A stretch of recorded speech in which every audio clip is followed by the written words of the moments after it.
How you doing, everybody? It's Wardy here, and we're back at it breaking down the latest in Mets land with our second video of the day and our fifth form of content in just a 24-hour span. So if you guys haven't smashed a like and subscribe button, please do. It's greatly appreciated. The grind never stops here in the offseason, especially in the thick of it with the Juan Soto sweepstakes. We dropped two videos in a live stream yesterday that you guys can check out in case you haven't already after watching this video, as well as a video that we dropped earlier today, just a couple hours ago, having everything to do with the latest pickup for the Mets this offseason. And Genesis Cabrera, the flame-throwing southpaw of a reliever, the best reliever pickup the Mets and David Stearns have made yet this offseason. Check out that video that I posted a couple hours ago, folks, at your leisure and at your convenience. But in today's latest Big Mets update segment, we have to talk about, according to John Heyman of the New York Post, exclusive. The Yankees have upped the ante. They have officially upped their bid for Juan Soto, trying to bring back their coveted star, and understandably so, as we are now reaching phase 2, round 2, whatever you want to call it, of the bidding war for Juan Soto. And the Yanks aren't the only one. Their arch rivals and the Red Sox have essentially done the same exact thing,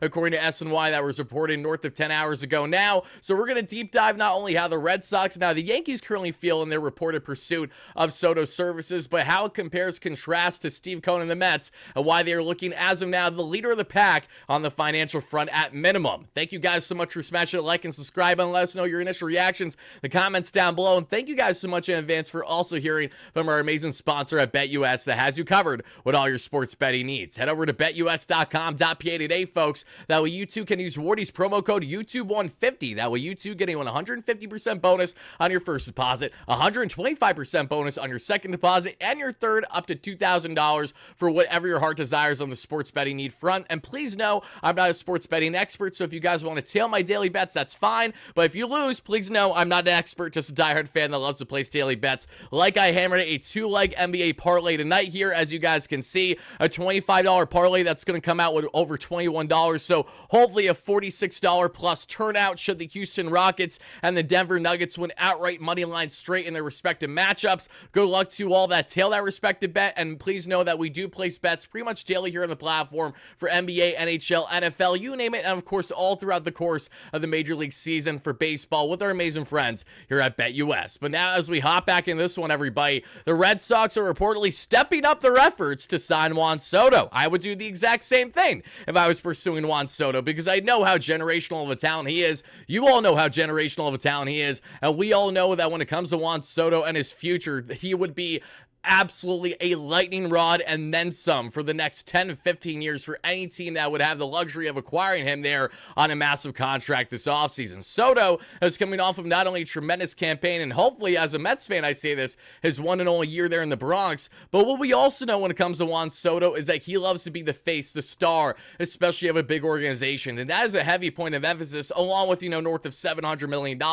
Doesn't hurt, but the Red Sox are really trying to sell on the history of the Boston Red Sox and his ability to perform so well in Fenway Park that he could put up better numbers there, especially with how the right field is looking in comparison to any other ballpark in Major League Baseball. The Yankees upped their offer that we just heard, according to John Heyman of the New York Post, and Ed said, piece, the Yankees, they're in a position where they felt the need to up their offer, up the ante over the past couple days. They have also let Juan Soto know that they are willing to put opt-outs in the contract for his services, as that was always going to be the case for Soto, that was looking for right around a north of a 15-year deal, which would give him a ridiculous term and potentially the highest AAV and highest overall contract in Major League history should he get to $700+ million. It'd be right in the upper echelon there with Shohei Ohtani. But something that I definitely want to make note of here, and this also has to do with the Dodgers, as we looked at more deferred money for Blake Snell. I believe it was north of $60 million or so of his contract that's deferred, with a $52 million signing bonus. So that's how they really are able to circumvent, as some would rightfully argue, and say, hey,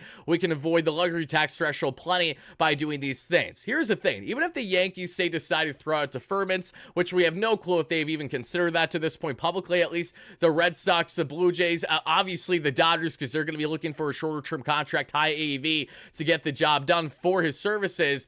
something that the Mets and Steve Cohen continue to separate themselves from is the fact that they are far from needing or reliant on that to be the case. The Mets can give, again, Juan Soto the highest contract offer far and away, and it's not going to make them break a sweat at all for still adding to the rotation and adding to other aspects of their lineup. Not the way that we know other owners and other GMs are stressing at the moment as they reach north of that $300 million plateau for the luxury tax threshold at 90%, which is an absolutely ridiculous tax. We know this thanks to Steve Cohen coming in, because God forbid Steve Cohen was the worst in baseball. He's going to change the game terribly when the LA Dodgers go out and spend $1.2 billion on one offseason, but we won't talk about that, right? Not to get on a tangent there, but what I do really want to hone in on is the ability of the Mets not needing to be reliant on any special contract structure, any deferred payments to land Juan Soto. They can give a massive signing bonus right away to Soto. Pretty much anything he's looking for, that's within reason. And exactly why the Yankees and the Red Sox have upped their offer is, until proven otherwise, until we find out reportedly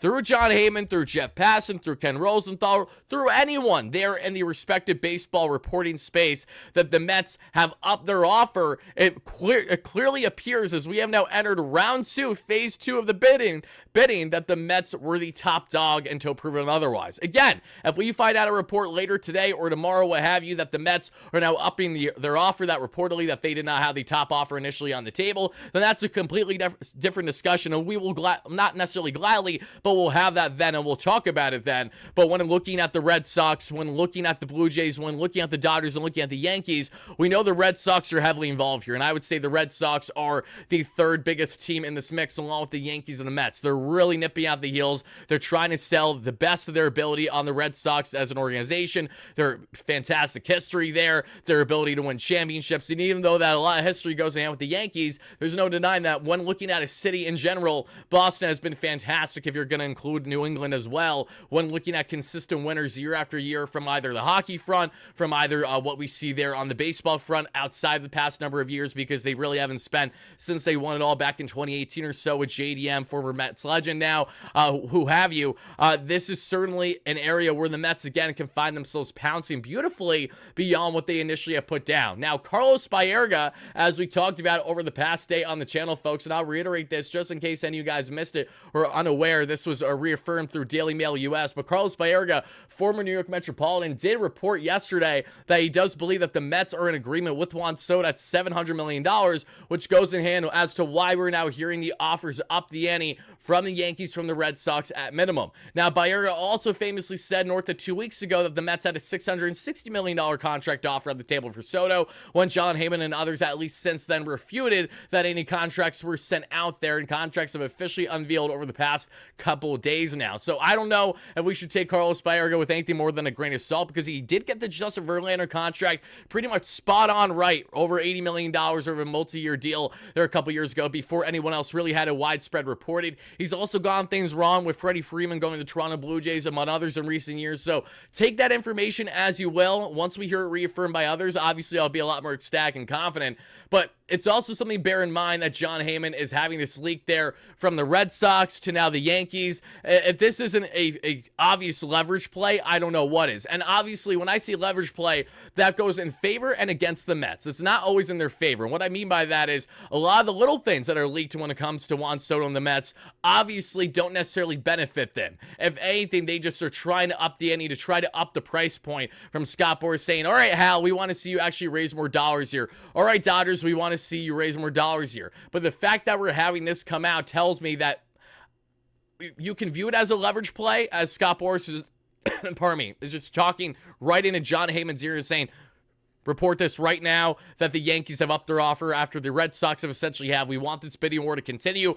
But does this really impact the Mets, let alone negatively, when everything is pointing towards them being the top bidder from start to finish here? And it's been abundantly clear, not only a widespread belief, but it's been widely reported over the past how many weeks now, that until proven otherwise, the Mets will not be outbid for Juan Soto. There is not a belief in the world that that is going to be the case. So until we see it happen, I'm going to continue going under the belief that if Juan Soto goes back to the Yankees, if Juan Soto goes to the Red Sox, if Juan Soto goes to the effing LA Dodgers, whatever it might be, monetary, not monetary, I apologize, money in general is not going to be the significant driver. It's not going to be the number one, because if he does prioritize dollars alone, that should be enough for the Mets to land him. But it takes more than just being the top bidder for Juan Soto and his services to land a man for potentially the remainder of his career who's a surefire Hall of Famer already at the young age of 26. It takes all the other aspects in which the Mets have upside with. They may have some downside in comparison to more historic franchises, which is the other three that we just listed, not named the Toronto Blue Jays. But it doesn't change the fact, however, that the Mets do have things working in their favor, as we have emphasized plenty on the channel recently. I'm really excited to hopefully find out further information as we get into Thanksgiving, the holiday weekend, and just hopefully, God willing, find a decision, maybe even before winter meetings. You know, it feels like there's too much coming out now for things to drag another 2 weeks, but we also went through the Carlos Correa sweepstakes, Mets fans, so we know very well how long or short things can unfortunately drag on to. But that's what I'll leave you with, everybody. Thank you so much for watching. Let us know your initial reactions and thoughts to the Yankees and the Red Sox upping the ante on their bid, and the Mets looking like the leader of the pack right now until proven otherwise. Let me know if you guys agree or disagree with anything that we broke down today. Other than that, have a fantastic rest of your evening, and have a fantastic, happy holiday. Happy Thanksgiving to you all that celebrate. I hope you have a fantastic time with your families. I know I will, but rest assured, if anything breaking happens on the holiday itself, we'll be right back here as soon as we possibly can to break it down for each and every one of you. Thank you guys again, as always, no matter what. Let's go Mets, baby. Peace out, folks.